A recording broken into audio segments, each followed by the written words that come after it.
All right, welcome to the show, everybody. We got a show for you.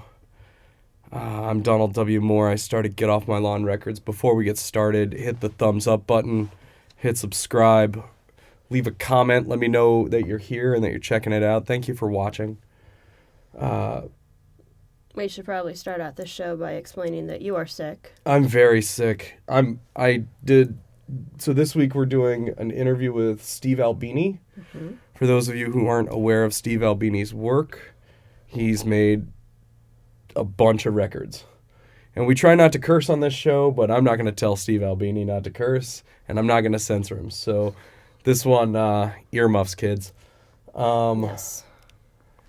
So I started Get Off My Lawn Records. Who the bleep are you? I am your poor, battered wife. Battered?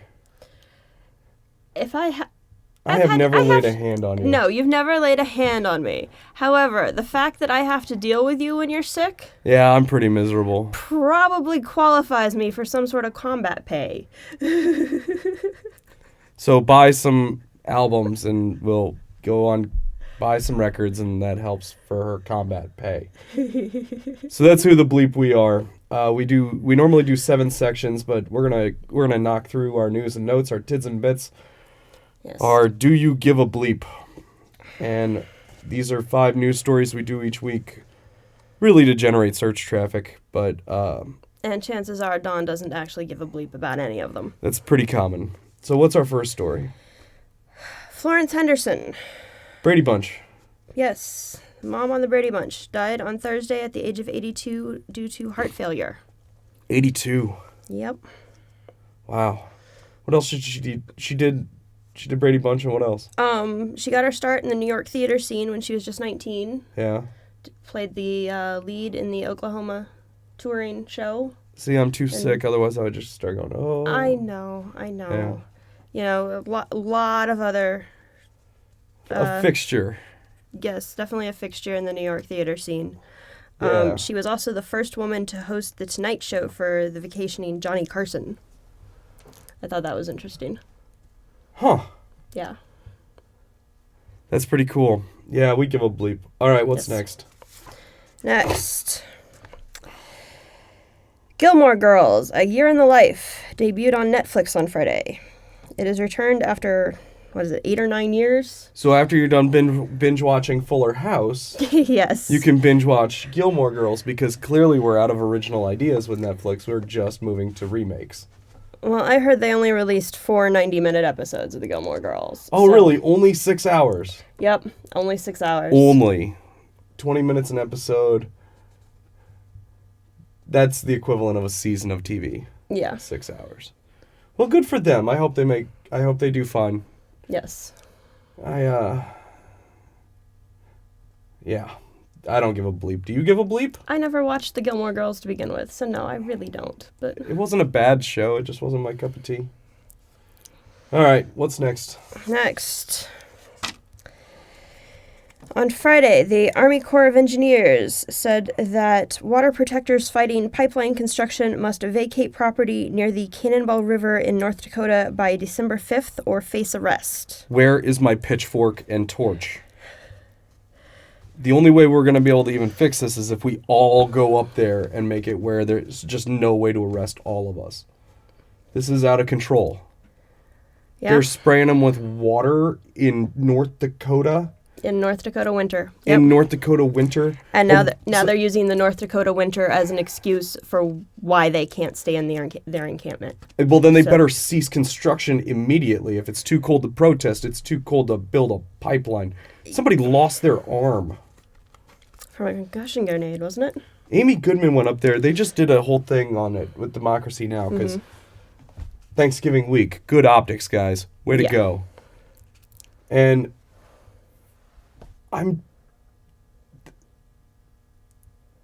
the people in charge are just trying to please their shareholders by making more money. Mm-hmm. And then they hire people to go make that happen. And those people are just doing their job. And when they're just doing their job, they turn into Pinkertons. If you are a private security personnel and you're up there shooting cold water at protesters, how dare you?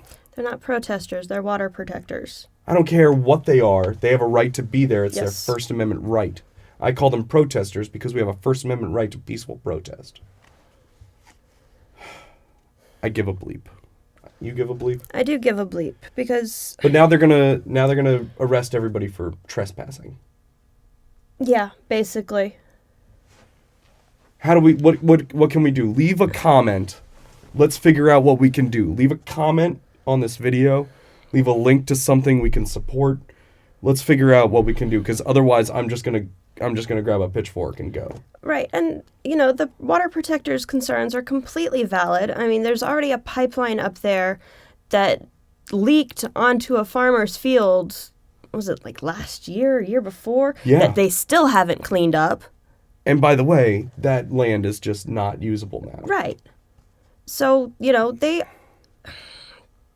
are fighting the good fight. And unfortunately, they're being beaten back down by government and Not government. Army Corps of Engineers. Army Corps of Engineers. But They're in there. It's Government's in there, but it's also they're being beaten back down by money, big oil and Big money, money. and and that's what's corrupted the government, and it's Right. what's corrupted the whole thing. right. Henry Rollins put it, capitalism's great as long as you tie it down to where it can only move its pinky just a little bit. Then it's wonderful. It's really good for luxury goods and that sort of thing. Mm-hmm. But when we're talking about just like basic human rights issues, this is just not the way to do this. Right. So leave a comment, thumbs up, thumbs down. At this point, I'm just so angry about it. What's next?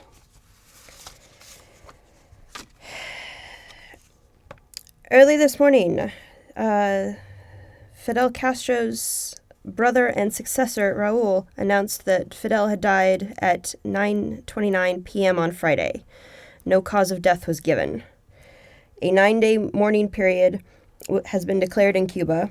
His body will lie in state Monday and Tuesday in Havana's Plaza of the Revolution, and it will then be carried to Santiago de Cuba on the eastern end of the island, basically reversing the journey that he and his rebels took in 1959 after securing power. So here's the thing, right? In the last story, I started railing against capitalism. Communism is no better solution. Communism only works if you can self-govern 100 people. Fidel Castro deserves every ounce of criticism he has ever received. Sure.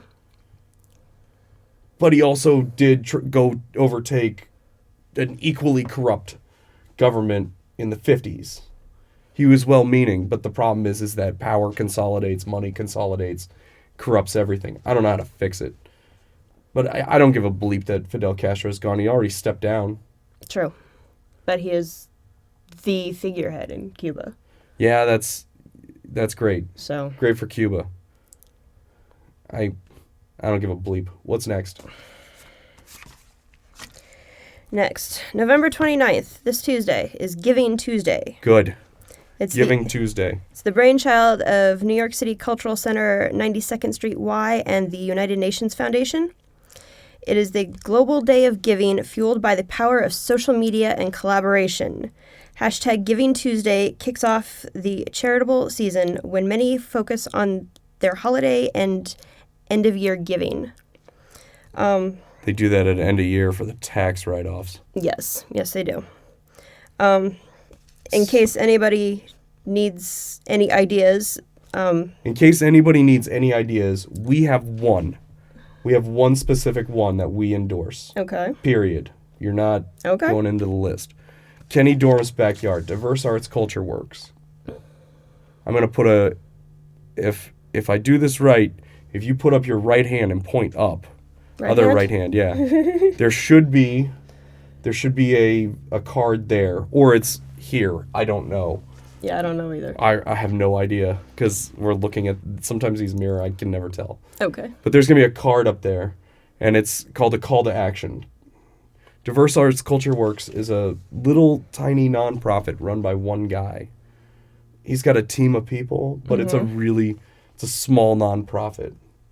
And they work really hard to preserve that thing that makes East Austin special Right. in the face of gentrification. And if you're going to give, break them off a little piece. Right. Also, And while you're at it, break off Texas Folk Life a little piece. Those are the two charities. We're not talking about any of the others. You no, can I look wasn't. up I whatever wasn't ones you talking. I want. wasn't going to talk about charities. I was going to talk about methods of donating that don't, if you don't have money. Okay. Because for example, Well- Kinney Dorms. If you don't have money, you can always contact them and volunteer your time. Yep. Volunteer your labor Yep. because they always need somebody to help Mow the grass. mow the grass or weed the flower beds or Or man the bar during, absolutely. or man the door. Mm-hmm. It's a community effort. Absolutely. Texas Folk Life, they put on a lot of events. They're always looking for volunteers too. Okay. But that's those are the two charities. The rest of them I don't have enough direct contact with Okay. to even trust any of them. After this whole thing, I don't know who I can, like, I know the Red Cross is corrupt. I know the Salvation Army is corrupt. Mm-hmm. I know the blood bank that I was giving my blood to is charging $2,500 a pint. So I give it to them for free, and then they go charge $2,500. I'm not saying pay me. I'm saying don't charge $2,500. Yes. But give. 'Tis the season. You've got, like, what, a month before tax season's over? Mm-hmm. If you have extra, give back. Our taxes are too low anyway. And help out.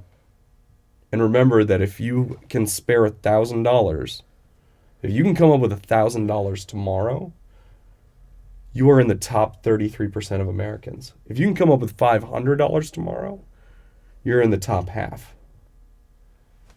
So give. Give to the organizations you trust and give your time. And do your research. And do your research. That's right. All right, what's next? That's it. Number 3? Section 3 is Second normally our what the bleep have you done for the label. What the bleep have you done for the label this week? I finished the indemnity wording. Yes, you did. We're going to get that up on the website. Yes. And, Did you read it over yet? yeah, I read it. It's okay. It'll need a little... Well, that's what I gave It's it to missing you to my read for. personality. Oh, boo-hoo. Yeah, I know. I know. If you wanted it to have your personality, you should have written it. I know. But So- no, it has your personality because I basically said that Don will Yeah, play what he hears and right. I Yeah. may play it. I mean, if you send me some, I have ears. If you post it on SoundCloud and I listen to it, I have ears. Not that I use SoundCloud. We got that thing from... Anyway, so thank you. Thank you for finishing that. you're welcome. We also got our contracts done. Mm-hmm. We'll put another card up Somewhere. there, here, I don't know.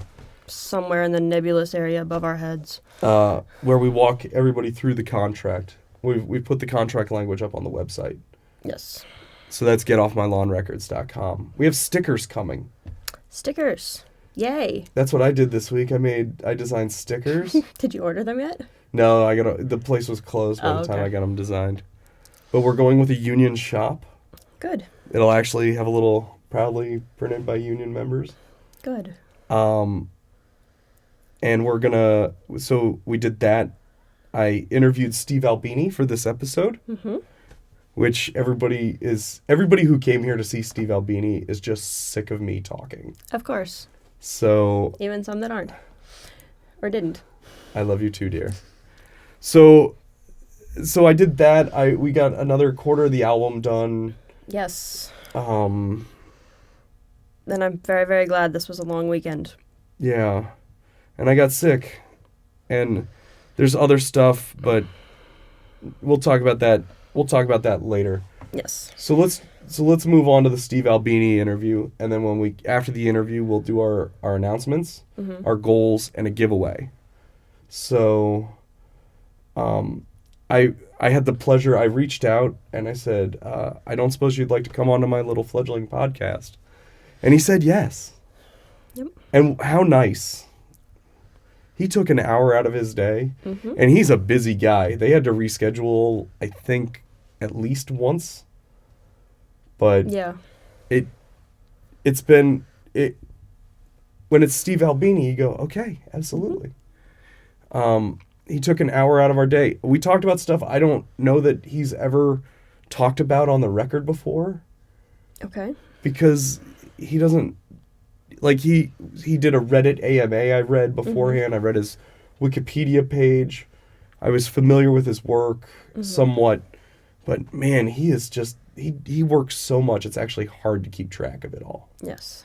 So check it out. And if you're in Chicago, obviously you're not going to be able to cut a record with us. So go to Electric.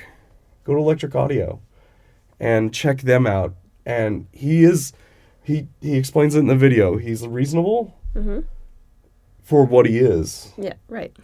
And I'll tell you this, we totally cut albums in a day or two here. You know, if all you can come up with is a day, do it. That is the way to do it. Yep. So let's move on to the Steve Albini interview. Yes. And thank you for watching. Be sure to subscribe.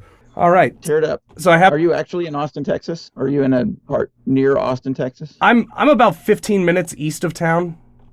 So I'm not that familiar with Austin. My friends, the Cadane brothers from Dallas, derisively refer to Austin as Boogerville, and I don't know why.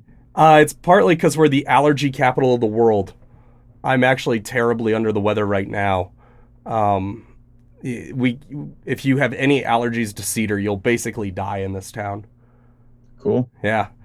So thank you for being part of this. You are everybody that I talk to, the first thing that they're always familiar with is In Utero, right? Right. And I'm sure That makes sense. That's a very famous record. Very famous record, and I'm sure you're just sick to death of talking about it. But no, I understand. I mean, it's like anything else when you're when you're known for something, that's the thing that people know about you, right? So it's perfectly normal for somebody who's just interacting with me for the first time to ask me about the one thing that they know about. It's totally normal. Right. And but you've talked a lot about that, so what I'll do in the description, I'll provide links to some other videos and your Reddit AMA. That was really cool. I got a chance to read that last night. I tried to do some research. What I found the most... That puts you head and shoulders a bit ahead of most professional journalists. Yeah. Yeah, that was my first thing. You went to college for journalism. I did. And I found a strange sense of irony in that, because journalism is kind of dying, at least in the old way. Print journalism is, for sure. Yeah.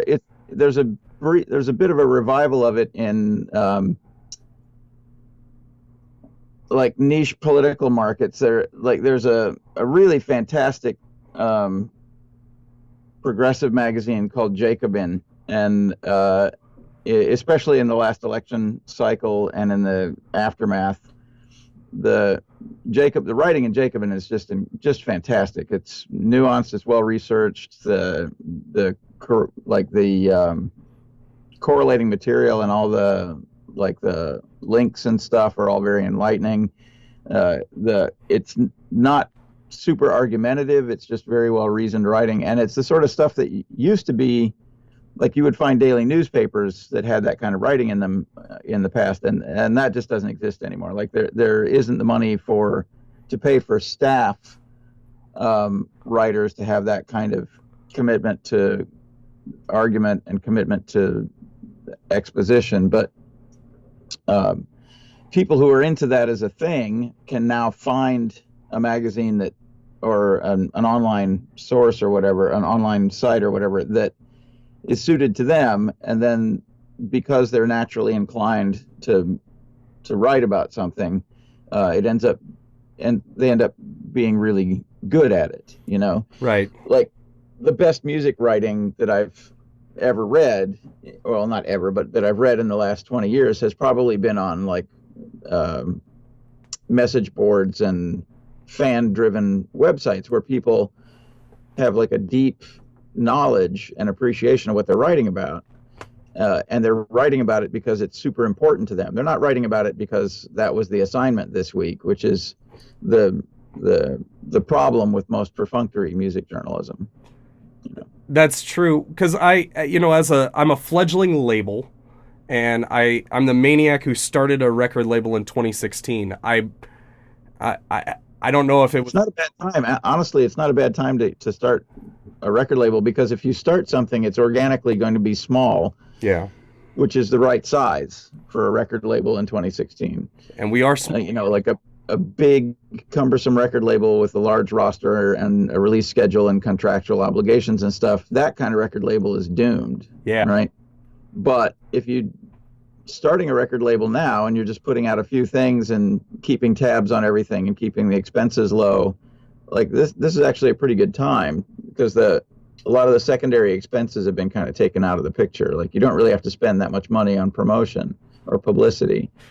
That's true. If people like your music, they'll do the promotion and publicity for you. It's true. It's tough to get the initial push.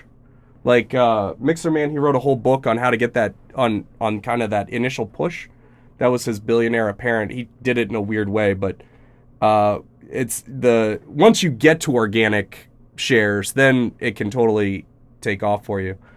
That's awesome. I've been telling everybody who's doing this, like, Bob Olson's going to come on. Have you ever worked with Bob? No, he was actually a fairly early proponent of the online communities. Like, he was on the Rec Audio Pro news feed from the mid 90s. Like, as soon as there were news readers, there were these news groups, and he was on there. He's on the Ampex list, which is very entertaining. Yep. Curmudgeonly email listserv that's really got a bunch of old audio people on it, and a bunch of guys old even by my standards. Right. Though I'm really into the historical aspect of it. Like, I'm a guy with a room full of gear, and back in the days, especially when guys like Bob were doing it, and in the heyday of it, it took 3, 4, 5 engineers to make a record. And understanding that these used to be independent jobs, it helps compartmentalize the production process for me. Yeah, a lot of that was some of that was institutional. Okay. Like, in the bigger institutional studios, like Abbey Road and places of, Capitol and places of that nature, there was a protocol. Like, only the chief engineer on the session was allowed to speak to the producer or the artists, Yeah. And generally speaking, he was supposed to funnel everything through the producer. Like, he wasn't meant to be communicating directly with the artists. Huh. And then the equipment people, like the technical side of maintenance and alignment and repair and looking after the gear, those people were not involved in sessions. Like, they typically didn't have a musical background and weren't expected to be participating in the sessions on an active thing. They were just meant to make sure that everything was working prior to the session, and then solve any problems during the session. So that was kind of like a separation of labor that doesn't exist in small studios, partly because it's not viable on an economic basis, and partly just because especially in the digital paradigm, it just doesn't take that many people to do it. Yeah. The problem that has developed is that small studios now, unless you either are or become a skilled technical engineer, it's very, very difficult to keep an analog studio online. Analog equipment requires constant care and maintenance, and either you commit to learning how to do that and do it yourself, or you have a staff to do it for you, and no one can afford to have a staff. So, as the sort of the oral lineage dies out in the studio world, there are more and more incompetent people running small studios, and more and more of the equipment is just sort of collapsing into disrepair, and people are left working in substandard environment, you know. Right. That's a bummer. But the from the other end of the spectrum, on the digital side, you can now have a functional studio that is, you know, a computer and some microphones and an interface, and you can do productive work and make recordings. So the good, I think, the democratization of that, like the good part of that, I think outweighs, on a cultural level, outweighs the bad part of the collapse of the big studio paradigm. Like, I'm sitting in a big studio. I have a staff here. Yeah. And, you know, it's really fucking difficult to break even in a studio of this size. If I had started it a few years later when real estate was more expensive, just no fucking way could I have done it, you know. When did you start the studio? When did you buy the building? I bought the building in December of 1995, and we started construction immediately. And the first session was in April of 1997. So this spring we'll have our 20th anniversary. Well, congratulations. You know, Thank you. With Hit Factory, I think Hit Factory closed a couple years back, and I believe you. Yeah, the big ones are going away, and it's important that we still have them. How big is From my standpoint, you can't really, there are certain things that you can't fake, right? Like you can't substitute. There's no substitute for having a large acoustic space to record a live ensemble in. Like if you're trying to record, you know, a 25 chair string section, or if you're trying to record like a 9-piece band or whatever, just having the physical space for everyone to set up and play comfortably with decent sight lines, you cannot fake that. You simply have to have the physical space to do it. Yeah. And then you can't fake having quality microphones and trained staff and that sort of thing. You can do a lot of fiddling around with sound processing to change the sound of things, but if what you're trying to do is just get an accurate recording of something, if you don't have a minimum at you know, equipment up to a minimum standard, then it's just very difficult to make an accurate recording. So those are the things that you're buying when as a client, when you come into a big studio. You're getting nice acoustic spaces. You're getting, you know, a large collection of very good working equipment and people who are trained rather than people who are trying to figure it out on your dime, you know.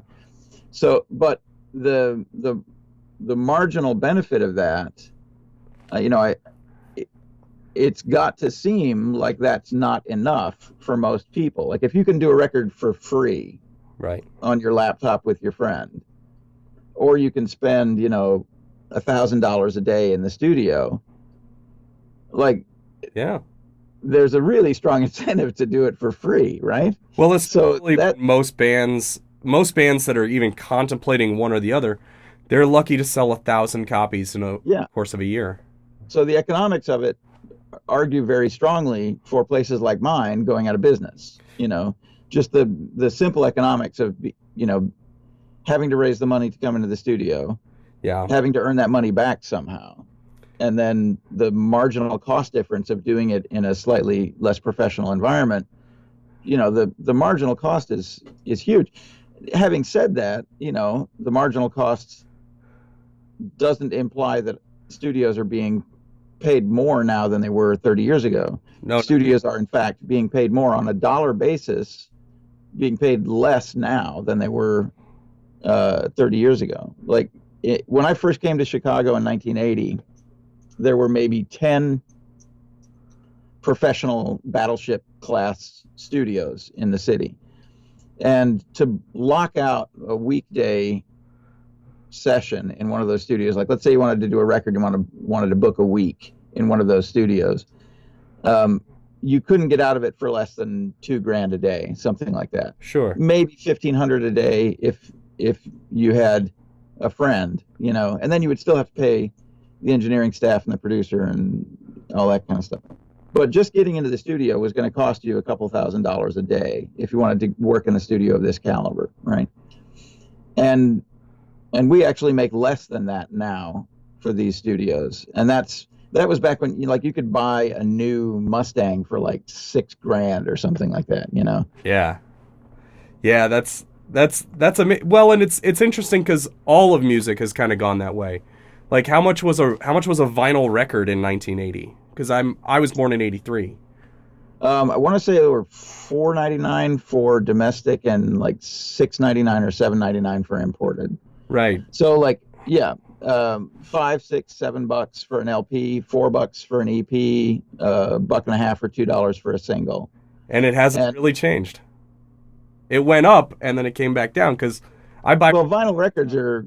I mean, you can't get a vinyl record. I mean, if you go to a record store and buy a brand new LP, it's going to be $20, $25. A decently manufactured record. Secondhand records, it's now a secondhand record now costs what a new record cost back then. You used to be able to have your pick of any album on earth secondhand for like $1, $3 at the outside. Yep. So That's when I started collecting. Yeah. That's pretty cool. The one thing I read about you that I love, and I almost went the polar opposite, but with the same intention, was you don't charge points. Is that still true? You still just charge your day rate? Yeah, I think points as a means of compensation for me to siphon money out of somebody else's career for life just seems on its face just ethically unsupportable. I'm going to work for you for 4 days, and then for the rest of your fucking life, you're going to have to pay me a token, Yeah. And then, so that's the principle. The principle is that somebody owes me money for life. Right. But what happens is that at some point, those payments stop just because of the bureaucracy of maintaining a lifetime relationship with somebody. So then what do? This guy, he should be paying me at least 3 or 4 cents this year. Where's my 3 or 4 fucking cents? It's just a patently absurd arrangement to expect that every one of my clients, and I've made thousands of fucking records. Right. It's just absurd to think that they'll all keep track of me and keep paying me a tribute, and that I'll keep track of them, or I'll hire somebody to keep track of them and keep hounding them for my fucking ounce of blood or whatever. So what? I'm not willing to formalize my relationships with people to that degree. And I also just think from an ethical standpoint, I just think it's unsupportable. It just seems like an insult on its face. Yeah. I will tell you this, the first time I became aware of you and the name Steve Albini, you wrote an article, I think it was circa 2000, where you actually sat down and outlined your typical band on a major label contract. I know the article you're talking about was actually the early 90s, like 92 or 93. It was that early. I had found out about it 10 years later. The impetus for that article, the article is called The Problem with Music, and it was written for there's a politics and culture magazine that came out of Chicago called The Baffler. And it was written essentially as a warning to my peers in the music scene, because at the time the feeding frenzy of major labels trying to co-opt the underground scene was in full flight. Yep.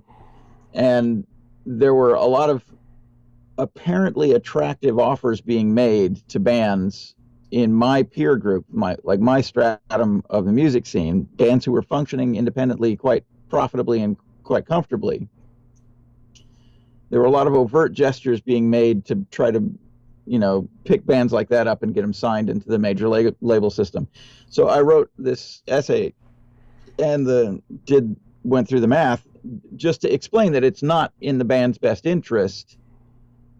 In a typical label relationship, it's not in the band's best interest to let somebody else dictate the terms of the money, right? Yeah. Because the typical terms will be just,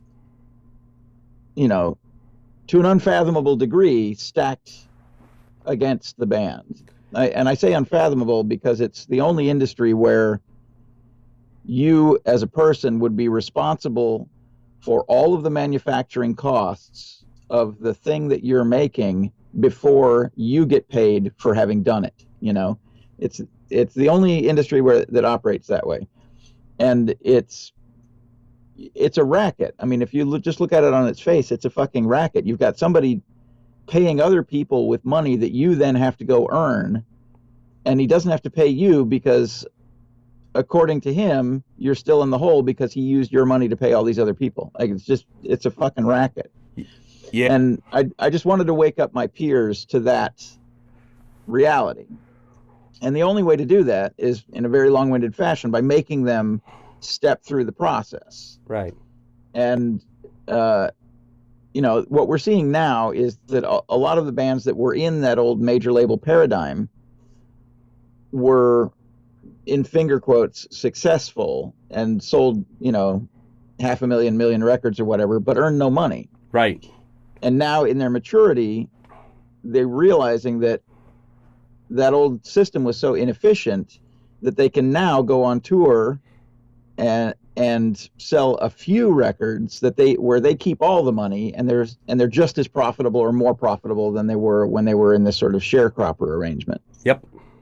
So that's a really great development of the internet age, is that it's allowed bands to directly connect with their audience, so that all the transactions are much more transparent and much more efficient. Like if you buy a ticket to go see a band play now, there's a higher probability that band booked the show themselves and argued the terms with the label, with the venue themselves, and are keeping all of the money. That's much more likely than it was 30 years ago. And except for the major label stuff, because all of a sudden 360 deals happened. It's like the major labels. The major labels are trying to trying to gin up another system that is as exploitive as the old recoupable royalty system. Yeah. Anybody that signs a 360 deal, you're screwed. Whatever. That's the end of your career. Like whatever happens during that 360 deal, that'll be the end of your career, because at the end of it, you've let somebody else run your entire operation and keep all of the money and then dole some of it out to you. So it's almost impossible for a 360 deal to be a better deal than just doing everything yourself and licensing it, or doing your own manufacture, that sort of thing. Which is what we do. We're doing CDs in house. We're doing tapes in house. I don't know how to do vinyl. I will figure out how to do vinyl. But so where you don't charge points, right? I don't charge a day rate. And I just take a cut as if what we do is we split it amongst everybody, and I'm just one of everybody as the label. So this way... Yeah, that's a perfectly reasonable way to do it as a label. Yeah. But, my relationship with the bands is not a label relationship. I'm an engineer. I very briefly tried to run a record label in the 80s. I was terrible at it. And, all the bands were stranded, and some records didn't even make it out of production. Like some records were underway, got masters done, test pressings, and then the record never came out. So I'm sympathetic to people who run record labels, because it's really fucking hard, and I'm apparently really bad at it. So I don't have any advice for record labels. Yeah. But my relationship to the bands is different from yours. But you're really good at what you do. I also like the fact that you don't like to call yourself a producer. Your whole philosophy on it, if you could walk my audience through who doesn't know it. Well, we were talking about the old institutional studio model, right? Yeah. And that was a carrying on effect of the way that record labels were structured. Like record labels had a hierarchy internally. There were the product people that sort of directed how the company was going to run. Then there was when a record was being made in the studio, there was a producer who was responsible for making that record. And the artist and repertoire staff, the A&R staff, would select the people who would be, like the producer is going to be making a record for this artist. We're going to use these songs. The producer then puts the session together, like he may select the backing musicians or whatever. And then the engineer does the technical part of the recording, right?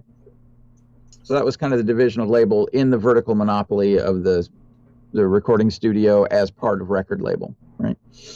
Then there started to be independent producers who would work for any record label, and just they would be assigned to a band by the record label, or they would pitch themselves and get the job or whatever.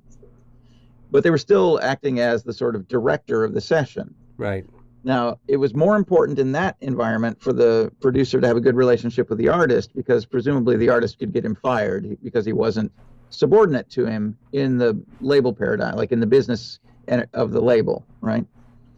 So relationships between artists and producers got a lot better and less adversarial during the independent producer era in the late 60s, 70s, right?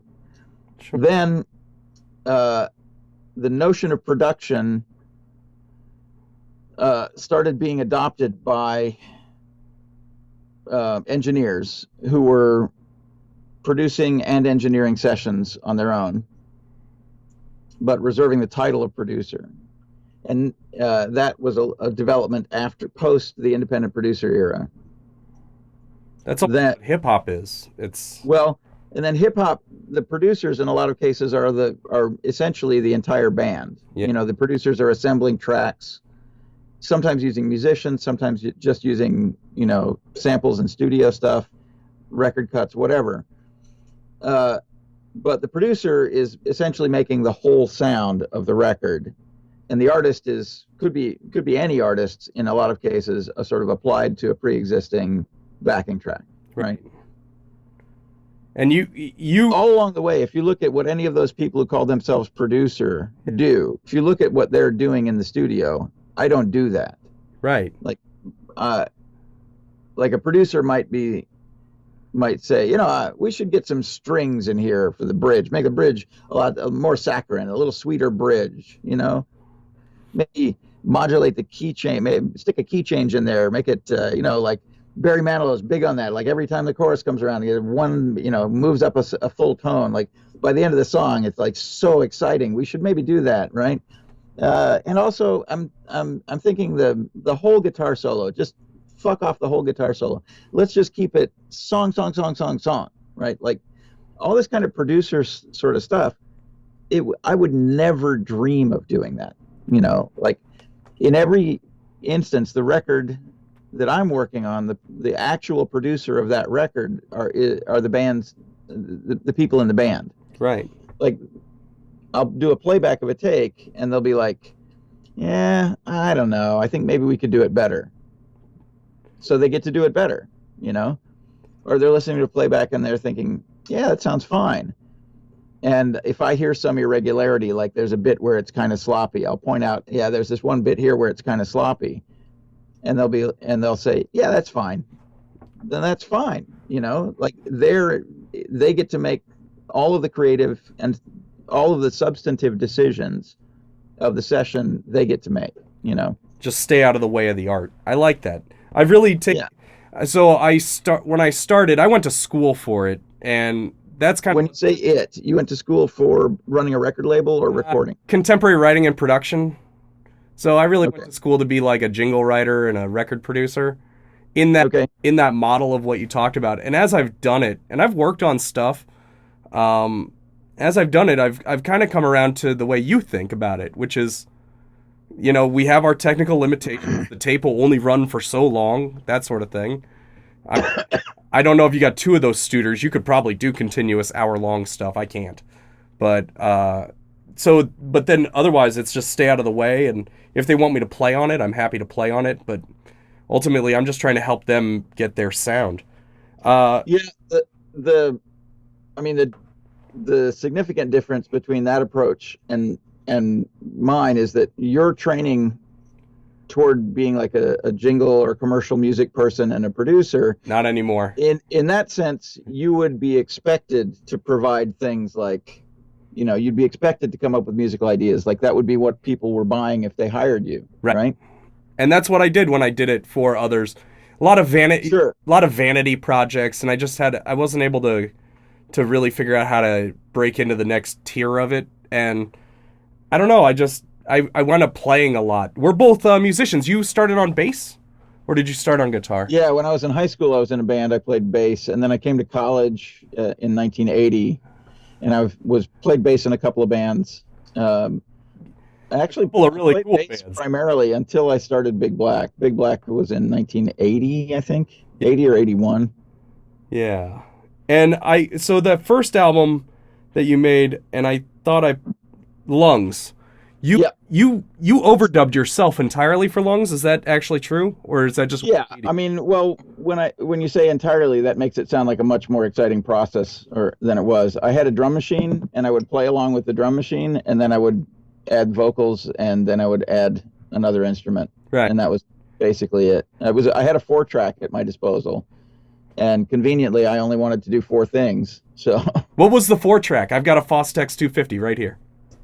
um, the when I first started recording stuff, I would rent or borrow a TIAC Tascam 3340, Oh yeah.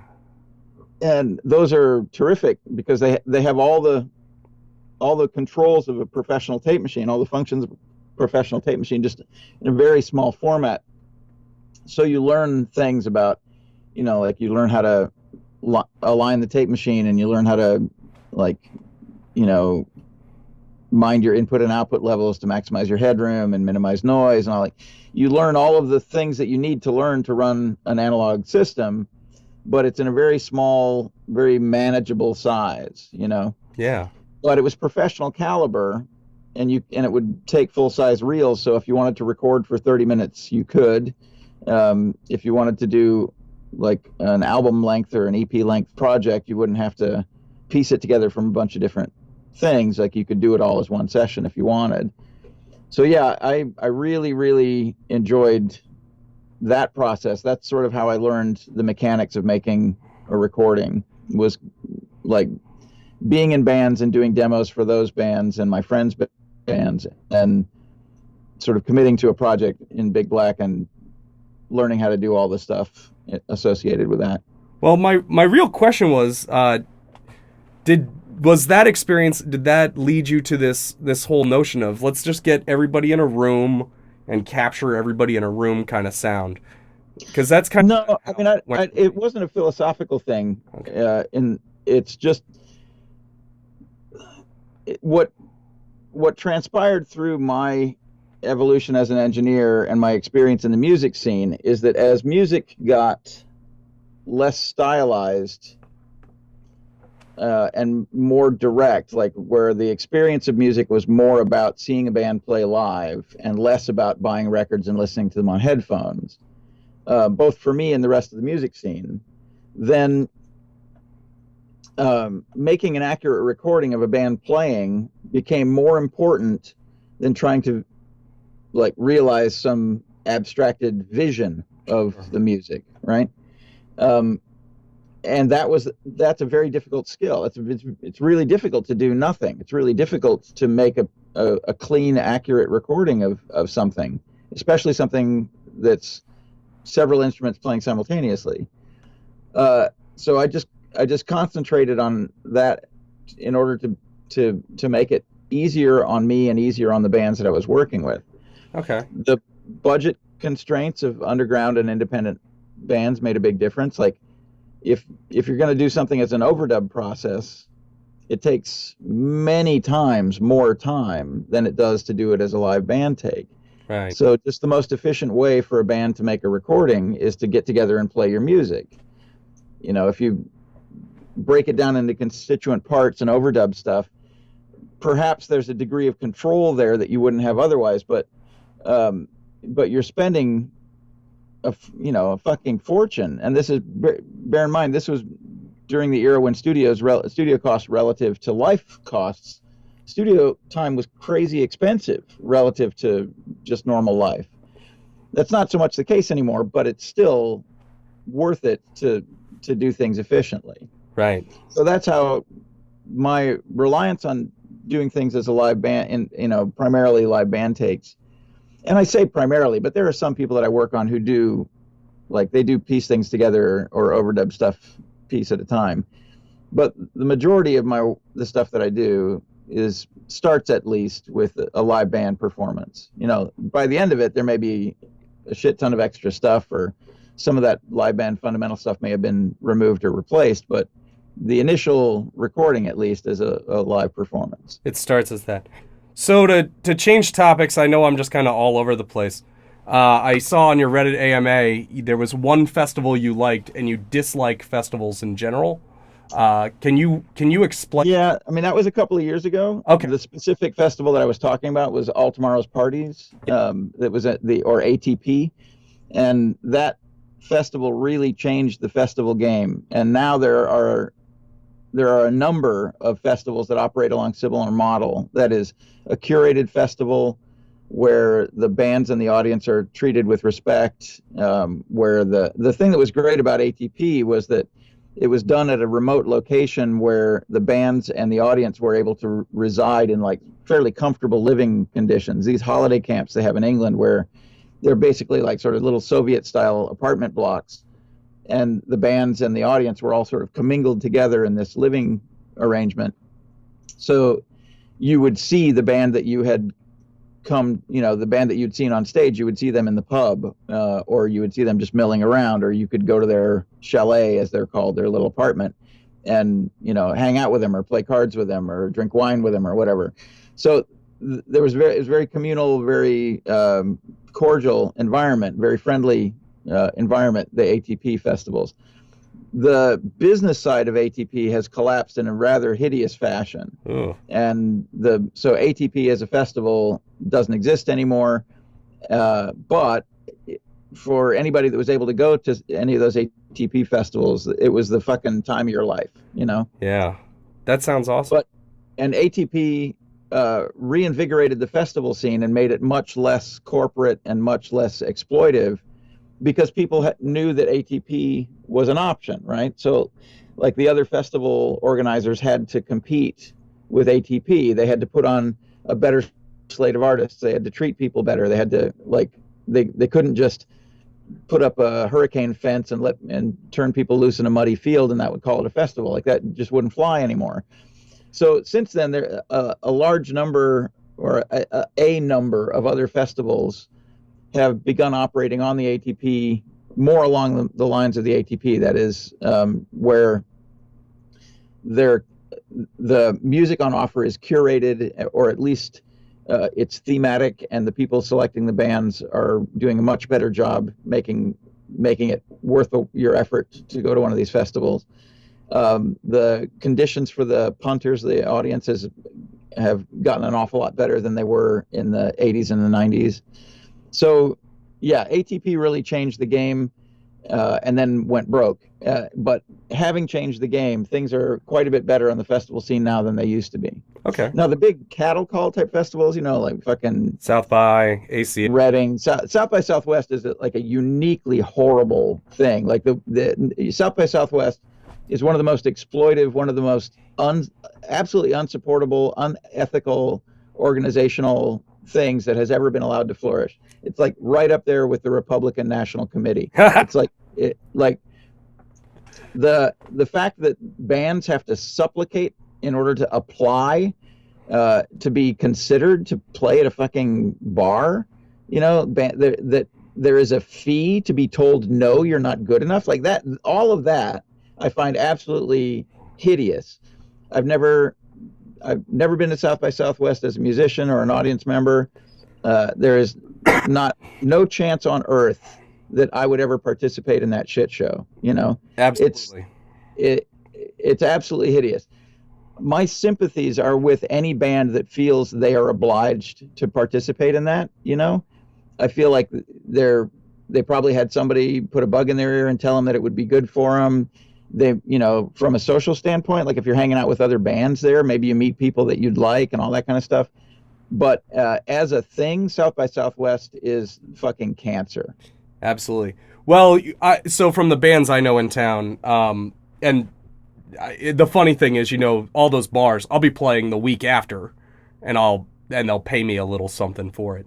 But for them, it's still this notion of like, oh, I'll go play South by Southwest, and one of the major labels will be there, and they'll pick me up. And like you talked about, it's just a terrible idea. But that's that mindset still exists. I'm glad that I'm glad I feel the same way. I'm of two minds about it. On one hand, no band should have to go through that bullshit, and that's an awful fucking way to try to run your career as a band. Like, we only want to play one show where there's a label guy there and have that label guy like us, and then we're set for life, right? And the only way we can do that is by going to this place where there are so many fucking shows and so many bands going on that it's really low probability that anybody will be paying attention, right?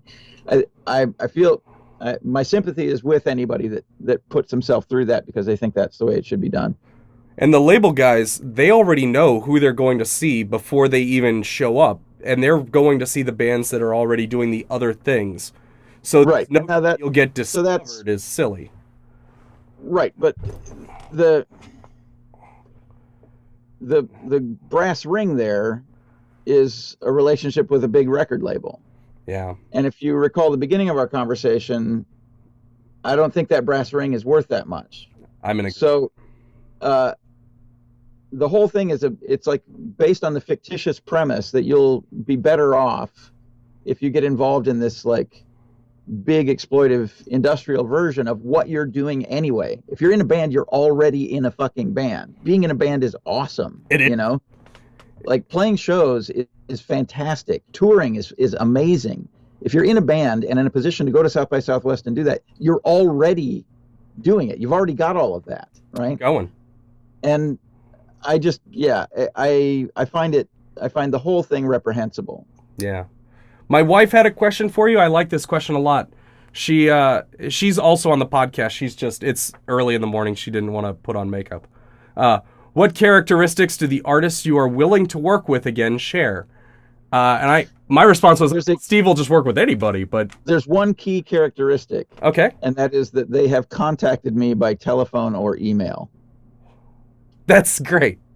That's awesome. That's basically, I mean, I really have very little of a filter.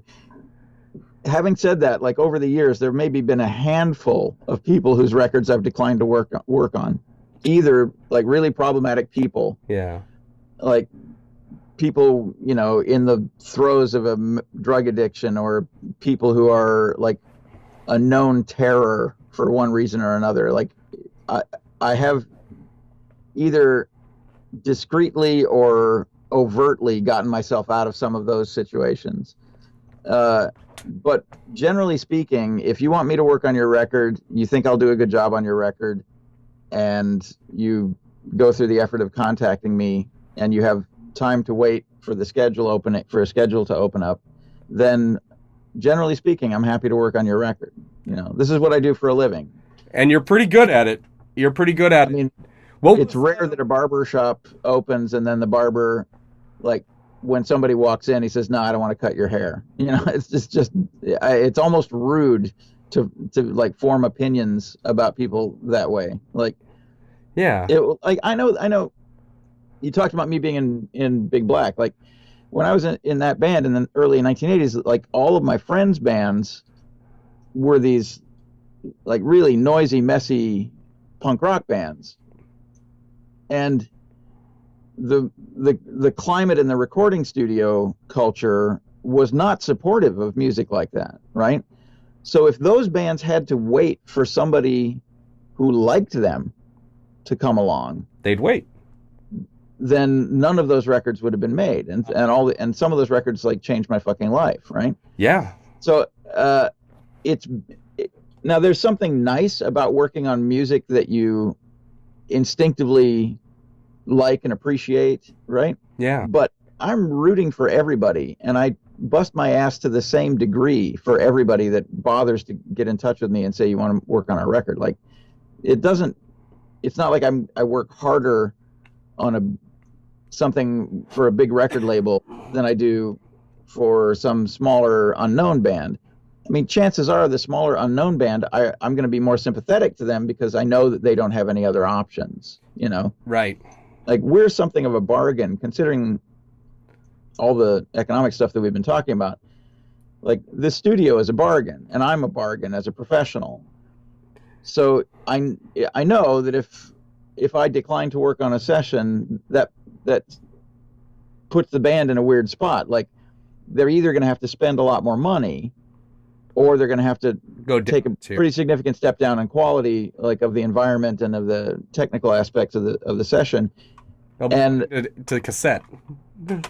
Yeah. Well, I mean, yeah, I'm not really that hung up on formats, but like I think you can make a good recording On it? on a 2-track machine or a cassette machine. The cassette has its technical limitations, but you could certainly make a decent recording on a cassette. That's not the end of it's not I'd argue it's not that I've like made a few. yeah. I got my last one here because I know I want to give you a break because you got another podcast you're doing. You're the best for doing this, by the way. I'm a total podcast whore.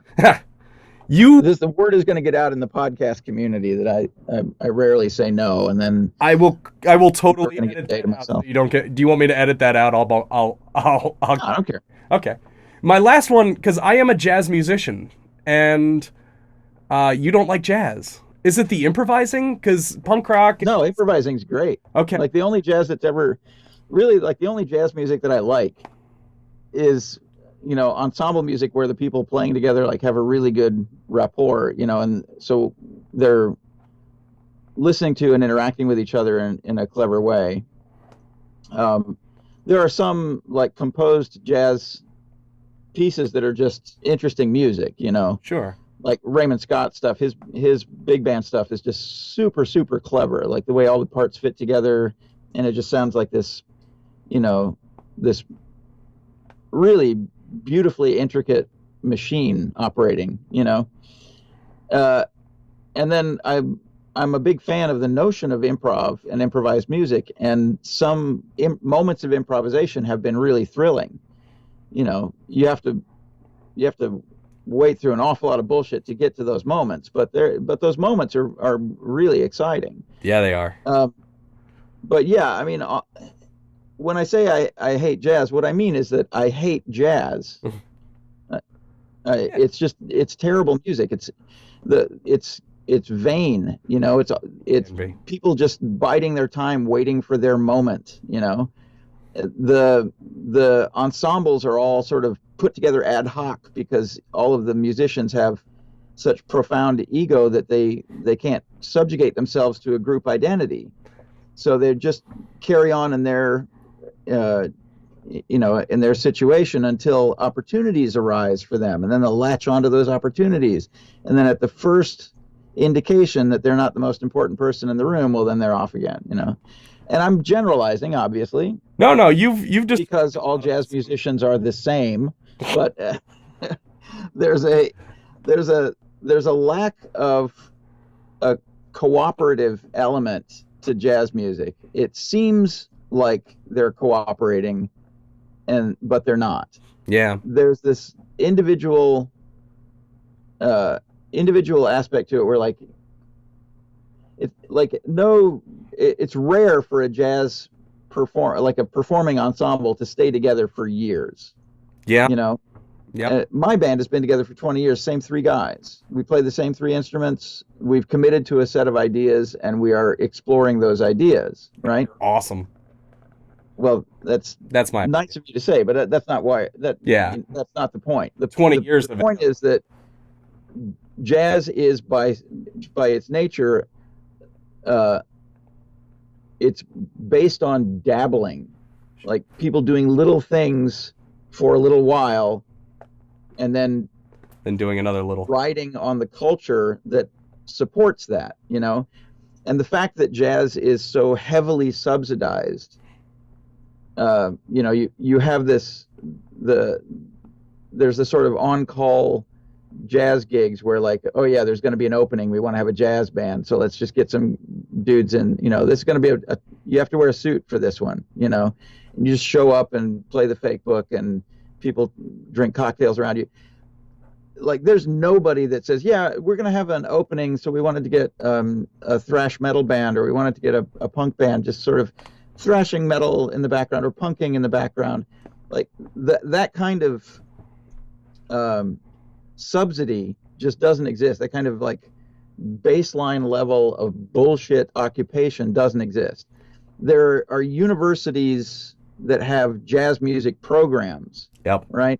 There are cultural centers that have, where a city would, it could be an institution that there would be a funded jazz festival where it's a part of the budget for this arts organization or for this community to just spray money into the jazz community, and it's considered, a civic obligation to support jazz in that fashion. Yeah. Nobody's going to do that for Punk rock. experimental electronic music or any of the threads of idiom that aren't jazz, Until they become. My argument has been that jazz is actually the American classical music.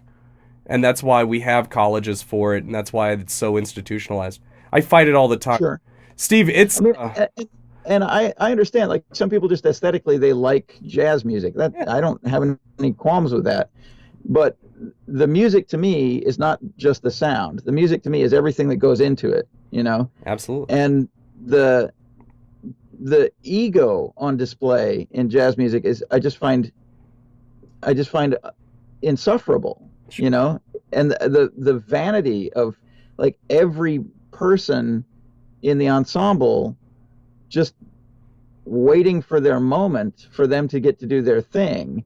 You can almost feel the indignation on the part of the bass clarinetist that he's had to wait until hour 2, before he got his solo, that kind of thing. Yeah. It's just, I'm overstating it, of course, because I'm being hyperbolic, but if I'm trying to articulate what it is that I find so unpleasant and so about jazz, and that's probably it. Yeah. Having said that, I can listen to jazz music that's well done or done with serious intent and think that it's perfectly pleasant, and, like, I might even like some of it, right? Sure. But if I had to draw a bright line between hating it and not hating it, I would definitely come down on the side of hating jazz. Absolutely. That's really interesting. I'll tell you what, I'll send you a follow-up email. I'll let you see what my guys do, if you want to find the time. You're getting a call. I'll let you go. I think that's my other podcast. Absolutely. Thanks for coming on. Yeah, that'll be my 11 o'clock podcast. All right. Take it easy. No problem. So that was a lot of fun. Mm-hmm. As you can see, he's super busy. He had another podcast to do afterwards. He's just all over the place. Yes. Hardest working guy in audio. If you haven't already, be sure to subscribe. We do a video every week. We do a long form, and then we put clips out during the week. Mm-hmm. And also, on Tuesday, I'm supposed to talk to Mixer Man, okay. Eric Seraphin. That'll be a lot of fun. We're going to have Bob Olson on. Mm-hmm. Moses Avalon signed on board. Really? Yeah. Nice. So we're gonna have a lot of I'm gonna try to go round up all of the established industry people that I can, especially the as we're in this changing of the guard. Mm-hmm. These guys have done such important work, mm-hmm. and I want to make sure we all honor that. And so thank you again to Steve for talking to us. I wonder if I hope he understands that, like, this is why I make combo jazz. Because this whole talk on jazz was really, mm-hmm. It seemed more about big band. And if you have a room that big, mm-hmm. that's basically who's coming to you to record, or big bands. Mm-hmm. So I could understand a lot of his opinion. And it's just really cool there's so many parallels and minor taste differences and things. Mm-hmm. But let's do our announcements. So we're halfway through. We are living in the age of neo-feudalism. Officially. Yes. Nearly killed me. I'll put a card up somewhere. Either that corner or that corner. I don't know. It nearly killed you? It nearly killed me. I nearly killed you. Yeah, that's true. So I'm actually going to let everybody see the second quarter of that. That's not out yet. Okay. Only for people who have sat through this podcast this long. Hey, leave a comment. Let us know how we're doing. The other thing we did that almost killed me last night was we compiled the Best of Freeform Fridays 2016. We finished the liner notes, and I got the track order done. So now all I have to do is go back and... Did you make that correction yet? Not yet. We're doing that as soon as we're done. I had one minor typo. But we got to go back, and I got to pull all of the master files. Mm-hmm. But I'm gonna just pull the mixes, and so it's gonna take a little bit of work to compile the 13 tracks. Okay. And then do a master. But I might even live stream myself doing the mastering. That might be interesting. Maybe. That would be an interesting thing to do on this and kind of show everybody how mastering goes. It would take all day. I mean, a 13 track LP, that usually, when I was doing this for money, that would take me Yeah. that would take me all day. And these compilations, because it's 7 different sessions, so recorded over 7 different days, Yep. there'll be some discrepancies. We'll see how it goes. It'll be a lot of fun. Your Name Here. I'm still looking for bands. We have we had a couple of new ones on that are coming on board. They're very excited. Josh Peters we talked to. Yes. And Millicent Hughes, she's going to join us, though I'm not entirely sure what the name of that project is. Okay. I'm looking forward to that.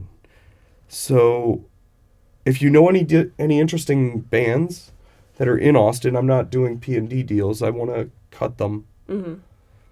And we'll figure out how to make that happen. Just let us know. We've got a thing on the website where you can submit. And awesome.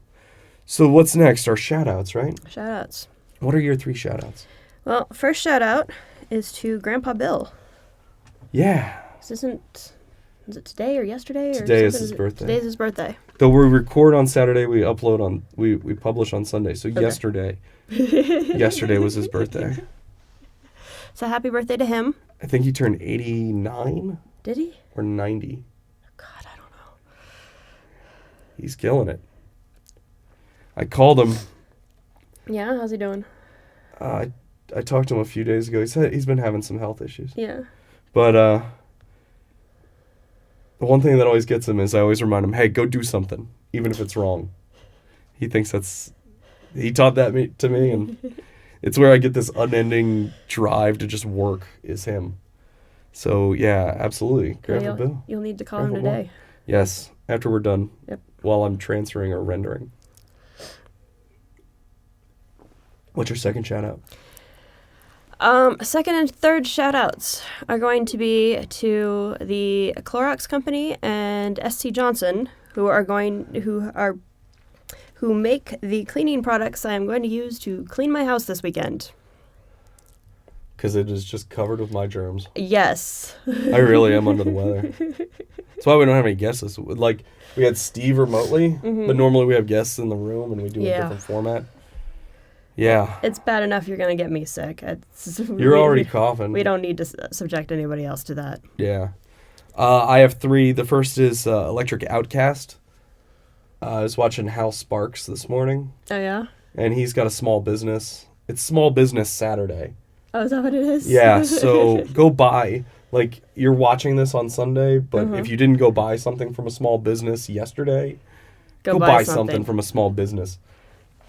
Electric Outcast, Get Off My Lawn Records. We have a couple of albums for sale you can give for presents. Yes. So there's a link in the description for him. Okay. And his store. The second is Mary Helen at Bistro Napolitano. Nice. Big shout out to her. We were trying to get some scheduling going, and then life gets in the way. But we're gonna go back out there. It's about an hour east of here. Out in Round Top. Round Top, Texas. Home of Rick Perry. Yes. When he's not in L.A. or wherever doing Dancing with the Stars. That is my favorite place outside of Austin. Okay. Except, like, Cozy's up in Waco. They're awesome. But they haven't had me back. Bistro Napolitano has us back. So you hear that, Cozies? You hear that? And then my last shout out, this is going to be my perpetual shout out, is to the Get Off My Lawn Records family. Yes. We're all a family on this label. We compiled the Best of Freeform Fridays, as I mentioned. 22 people it took to make that project happen this year. 22. For some reason, that seems low. It does. It's because I do so much of it. You know, when I write the liner notes, I'm pretty, like, I don't want to toot my own horn too much. It's like, I played guitar. Yeah, I played guitar. But I also mix the thing, master the thing. I edit the videos with a couple of exceptions with Greg, where Greg did the first couple. I do a lot of work on that.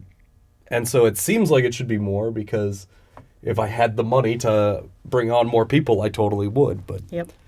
that's how that goes. But the Get Off My Lawn Records family, anybody can join. Yes. It's on Facebook. It's a Facebook group.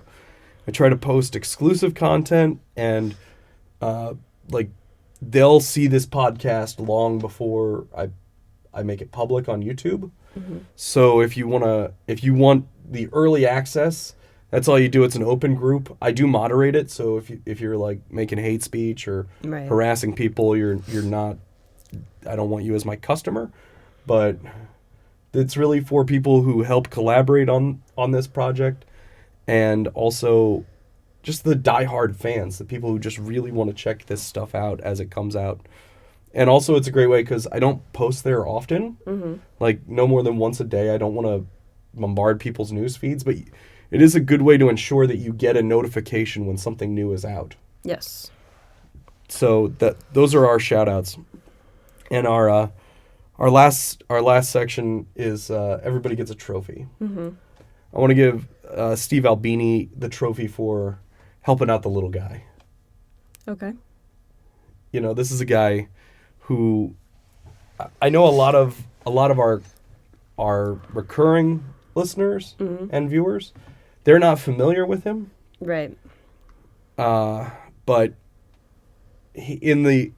as a guy who came up learning how to do audio, he is a household name. Yes. So thank you again, and I wanted to give you the Infinite Patience Award because I really am a miserable prick. You really, really are. I'm just snippy and unpleasant in general when I'm sick. Yeah, I was going to say snippy is probably putting it mildly at this point. Tuesday, you were snippy. Oh, has it really? Have I been sick since Tuesday? Yeah, Tuesday is when the snippy started, and then Wednesday you were just downright unbearable. Wednesday I felt awful. Thursday I felt awful. Yep. That's always fun. Happy Thanksgiving. I have no appetite. Yeah. Like, actually, it was more like Happy Thanksgiving. F you. yeah. I'm getting better. I'm still really under the weather though. Yes. So that is my my trophy to you is the Infinite Patience Award. And my trophy to you is the Soul Drain On Award. Because I know you feel miserable, and I know all you want right now is to go back to bed, but you're here and you're doing this, and I do admire that. Not only am I doing it, I have to edit this as soon as we're done. Yes. And then I have to publish it. Uh-huh. I have to come up with the tags for it. Uh-huh. I just want to know when you're giving me my pillow back. You're going to want to wash it first. I think I'm going to want to burn it first. Oh. But really, so if you made it this far, Yes. Here's a special treat for everybody. Leave a comment in the video, Uh-huh. and just write, everybody gets a trophy. What, not hashtag everybody gets a trophy? Hashtag everybody gets a trophy, or everybody gets a trophy. Okay. And what we're going to do is we're going to feature everybody who does everybody gets a trophy on the video next week. And then they all get trophies. And then they all get trophies. We'll do something really fun. Okay. So leave a comment. Everybody gets a trophy. And you clearly sat through this long enough. You think we're remotely funny or just miserable or whatever. Yes. Help a friend subscribe. That's really what it is. Oh, and hello, Regal Cat. Come here. Come here. You didn't make an appearance this week because we shot so quick. Oh, hello. Oh. So give a thumbs up for Regal Cat. Yes. And thank you for watching. Hopefully you're all feeling better than I am. Get off my lawn! Now you're just going to sit on my lap, aren't you? Hi. Do you have any thoughts for the audience?